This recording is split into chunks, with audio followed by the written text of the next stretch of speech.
আসসালামু আলাইকুম ওয়া রাহমাতুল্লাহি ওয়া বারাকাতুহু। হাদিস নিয়ে জ্ঞানজাম সেই আদি যুগ থেকে। রাসূল সাল্লাল্লাহু আলাইহি সাল্লাম হাদিস লিখতে নিষেধ করেছিলেন। এই হাদিসকে অমান্য করে একদল লোক বলতেছে যে না, নিষেধ করিনি। নিষেধ করুক চাই না করুক, হাদিস লেখা শুরু হয়েছে কিন্তু রাসূলের ৩২০ বছর পর,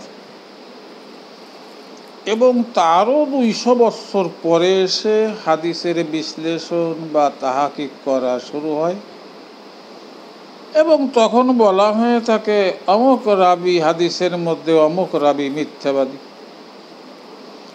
অমুক রাবি বানোয়াট হাদিস বানায়,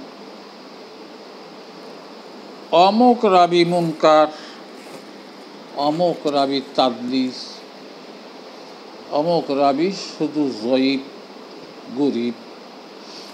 এটা মোটামুটি ৫০০ বছর পরে এসে এই বিশ্লেষণগুলি শুরু হয়।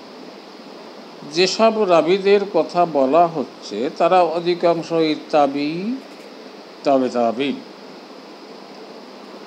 এই তাবিঈন যদি হাদিস বাজে হাদিস বানোয়াট হাদিস বানায়, তারা যদি মিথ্যাবাদী হয়, তারা যদি মুনকার হয়, তাদলিস হয়,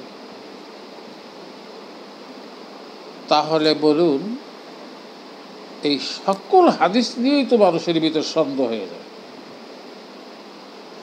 যত প্রকার হাদিস আছে সব হাদিস নিয়েই মানুষের সন্দেহ এসে যাবে। কি করে ৫-৬ জেনারেশনের পরে এসে আমি বলবো যে আমার ৬ জেনারেশনের আগে অমুক মিথ্যাবাদী ছিল, আমার ৬ জেনারেশনের আগের একজন লোক হাদিস বানাতো। এই যে তাবিঈনদের উপর ডাইরেক্ট নির্বোধের মতন মিথ্যা অপবাদ দেওয়া আগেও দিয়েছে, এখনও তার ধারাবাহিকভাবে মানুষ দিচ্ছে। কাজে হাদিসের উপর আস্থা বিশ্বাস এগুলা মানুষের কমে যাচ্ছে। সকলে মনে করতেছে হাদিস মানেই হলো জ্ঞানজাম।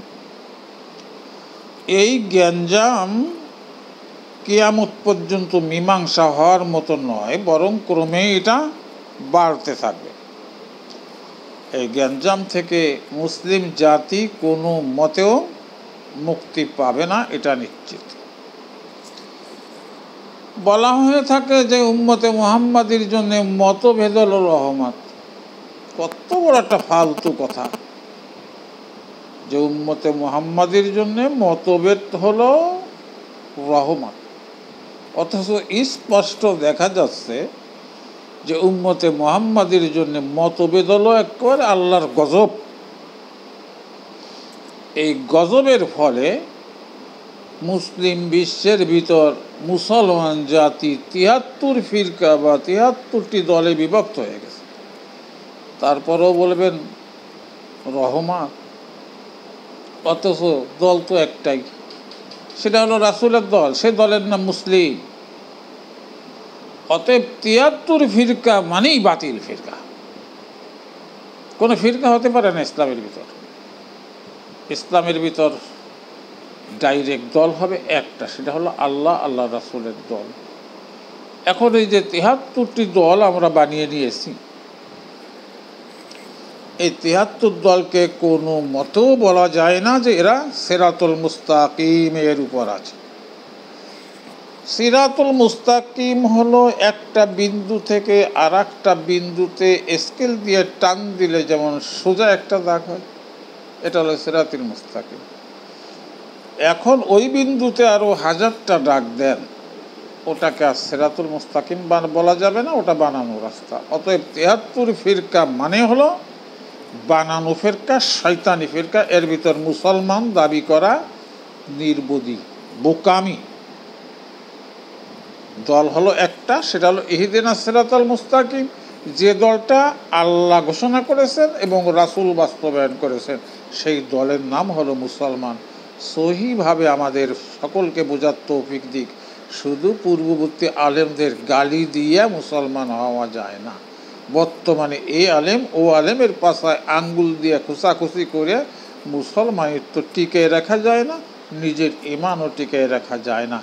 এই পরিষ্কার বুঝটা আমাদের সকলকে আল্লাহ পাক বোঝার তৌফিক দিক। আমা তৌফিক ইল্লা বিল্লাহ। আসসালামু আলাইকুম ওয়া রাহমাতুল্লাহ।